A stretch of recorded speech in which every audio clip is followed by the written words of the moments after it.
Ultimately, wedding videographers, or just videographers in general, stress and worry all the time about the kit that they're using. They want to make sure that they've got the best gear possible to film the best videos. So I thought it was a pretty good idea to break down what I'm going to be using in my 2023 wedding season. So I'll jump straight into it and start chatting about my cameras. So the two cameras that I'm going to be using to film my 2023 weddings are the Lumix S1H and the Lumix S5. Now you're probably wondering where the S5 is, and it's right there. The S1H is my A cam. I give the S5 as my B cam to my second shooter. So for now, I'm just going to be discussing about why, for me, the S1H is my go-to camera. So the Lumix S1H is an absolute beast of a camera. Firstly, the battery life is absolutely solid. I can probably get about 3 hours of battery life for one battery. It's got unlimited record time, so during those long ceremony and speeches, I know I don't have to worry about forgetting to press record again. And it's also got external fans on the side, so there's absolutely no worry with it randomly turning off from overheating and then worrying when it's going to turn back on again. The 10-bit 422 codecs are an absolute dream to edit. I know personally that Lumix has the best color science in the game, bit controversial, but I know that the skin tones that this is going to produce my couples are going to be second to none, and it's going to be an absolute world to edit. Probably my favorite part of the process is color grading nowadays anyway. Now every wedding videographer nowadays should be doing this, but every camera that you're using should be dual recording, and the S1H does that too. So there's 2 SD card slots on this side, meaning that if anything was to corrupt on one SD card, touch wood, has never happened yet, I've got a plan B just in case. Now you're probably wondering what this monstrosity of a machine is on top of my camera, and it is the LiDAR rangefinder. In a simple term, autofocus for manual cinema lenses. So I can't, not even if I would with the Lumix S1H,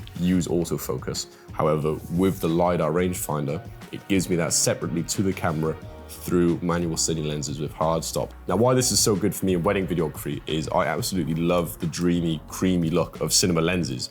Now, I want to also have dynamic shots because I'm always on the gimbal. So I want to be able to push forwards and backwards, side to side, run with couples. And I would not be able to do that and keep everyone in focus if I had to manually pull everything.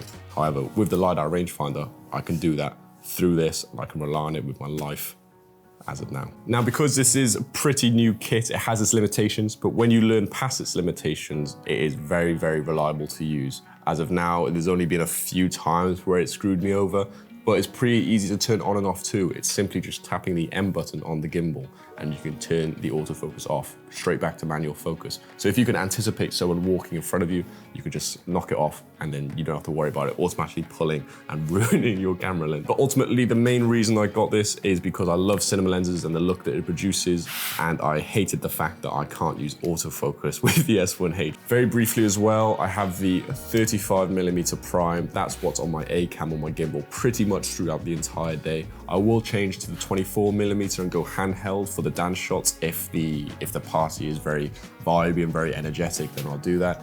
The second shooter is pretty much on the 50mm the entire day, apart from the speeches or the ceremony, and then depending on how tight the room is, they'll put the 85mm prime on. Now the next piece of kit that I think every wedding videographer should pick up is a drone. Now I'm currently using the DJI Mini 3 Pro. Now the reason why I love this so much is because it's super lightweight. It can fit literally in my pocket. This drone also films 4K 10-bit, so the quality that this produces is incredible. So if you do have a spare bit of cash, I truly believe you should invest in the drone, especially this DJI Mini 3 Pro. So moving on to the gimbal, I'll use the RS3 Pro. Now I live and swear by a gimbal. When the camera goes on it in the morning, it pretty much doesn't come off throughout the entire day. Now I do want to say at the start of this that I wouldn't have actually upgraded to the RS3 Pro if the LiDAR rangefinder would have worked with the RS2. I personally don't really see a difference between the RS3 Pro and the RS2 in terms of the stabilization that it produces. The only fancy features of this that are a nice little additional benefit are the auto-locking feature and the easy access to the modes on the side that I can switch through the pan tilt follow and the pan follow and all that malarkey. But ultimately, there's not really too big of a difference to me. So moving on to audio, the next piece of gear that I use to record audio during my wedding day are the Tascam DR10Ls. That's a long one to remember. So these are little lapel mics, and I swear by them. To this day, again, touch wood, they have never let me down. I'm using it right now so you can actually hear the quality of it. It's super discreet, they're really small, and they're easy to set up and swap. And it's also able to record 2 tracks at the same time. So it will record a normal track at just under 0 decibels. And you can also make it record a backup track to, I think it's either -12 decibels or -6 decibels. So during the ceremony speeches, if a baby suddenly starts crying and it makes your original audio peak, you have that backup audio file to use just in case.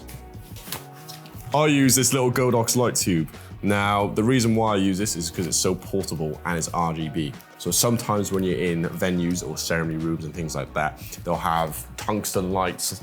And I love this because I can easily change the color temperature to whatever is needed for the venue or the area that I'm in, no problem. A scenario where you'd see me using this is during the sparklers. So as the couple are walking down the sparkle tunnel and everyone's got their little sparklers and they're moving it around, it's kind of bright, but not bright enough to show details in people's faces, and that's very important to me. So what I'll get my second shooter to do is turn this on to a color temperature that resembles sparklers, and they'll stand behind me, lighting up the couple, and as we're walking backwards, it will just give that fill into their faces. So if you've got to this point of the video so far, I just want to say thank you. This is the first time I've done a video like this, so I really appreciate you taking the time to watch it. Just gonna smash out through the last bits of kit that I use when filming a wedding day. So starting off is a V-mount battery. Now the reason why I use a V-mount battery during a wedding day is because the LiDAR rangefinder absolutely drains the hell out of the gimbal. Without the LiDAR rangefinder, this gimbal would probably run an entire wedding day. I think the battery life is about 10 to 12 hours. But with the LiDAR rangefinder, it lasts about 3, if that. All I do simply is get a USB-C cable and I plug it in here into the front of the gimbal, and that will give me then power throughout the ceremony and the speeches, and it will charge up the gimbal again for me to give me an additional 3 hours before I have to plug it in and charge it. And by that time, it's usually food anyway, so I can sit down, relax, and have that charge up.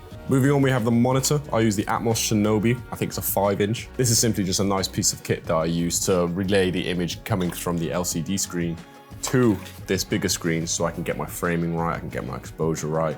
This simply just plops to my side handle here. Easy peasy. Now in this K&F concept case is an ND filter. Now, I see a lot of beginning wedding filmmakers and just filmmakers in general forget the importance of setting the right shutter speed. You want to make sure that you're always setting your shutter speed double your frame rate, and to get that perfectly in the sunny, bright environment without cranking the shutter speed to 1,000,000 or putting the aperture all the way down to T22 is using an ND filter. I slap it in front of the lens and it acts as sunglasses, so I can just make the screen darker through this, making sure that I can then keep my shutter speed at 50, 60. So the final piece of kit I'm gonna be talking about is a little lens wipe and just cleaning your kit in general. So one of the first things I do during the day after I've flung up the drone is I clean my camera lenses. So these, I think you can get a pack of like 1,000,000 for 20 quid on Amazon, and I bring a few of them with me throughout the day just to clean, and it's something I'd recommend doing at the start of the day. It takes 1 minute, but you will thank yourself if there was a dust spot on there or if the lens was a bit grubby. So that wraps up pretty much everything that I use on a typical wedding day. Everything here is pretty much what I'll be using throughout the entire year. You have to remember as well that this is the kit that works for me. Your style of filmmaking may not work with a gimbal, it may not work with a LiDAR rangefinder and cine lenses, and that's perfectly fine. Everyone's got a different style of filmmaking, and that's the beautiful thing around it. So I wouldn't stress too much about having the most up-to-date gear. Just find what works well for you and master that, and I'm sure the quality of work that you'll produce is great.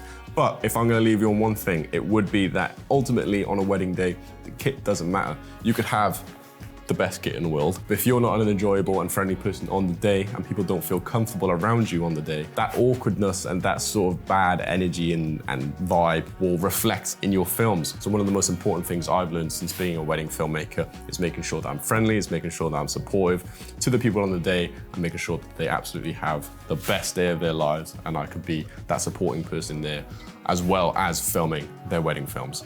I can imagine that if I wasn't doing that and I was just a wedding filmmaker that was turning up, not talking to anyone, and just putting a massive camera in their face, that is going to reflect more in the film than if I wasn't using a Netflix certified camera with a new fancy gimbal and cinema lenses. So if you're going to take anything from this, it would be just to make sure that you on the day is the best version of yourself. So again, thank you so much for watching. I really appreciate you taking the time out of your day to watch my first YouTube video. It's been an experience. I'm wanting to make this channel a bit more educational. I love teaching. So if you have any suggestions on videos that you want to see down the line, let me know. If you want to learn more about the LiDAR rangefinder and how that works with cinema lenses, just drop a comment and I'll be sure to do it because I'm struggling for ideas. But if you enjoyed it, leave a like, subscribe, all that classic cliche stuff. And thank you so much for watching, and I'll see you in the next one.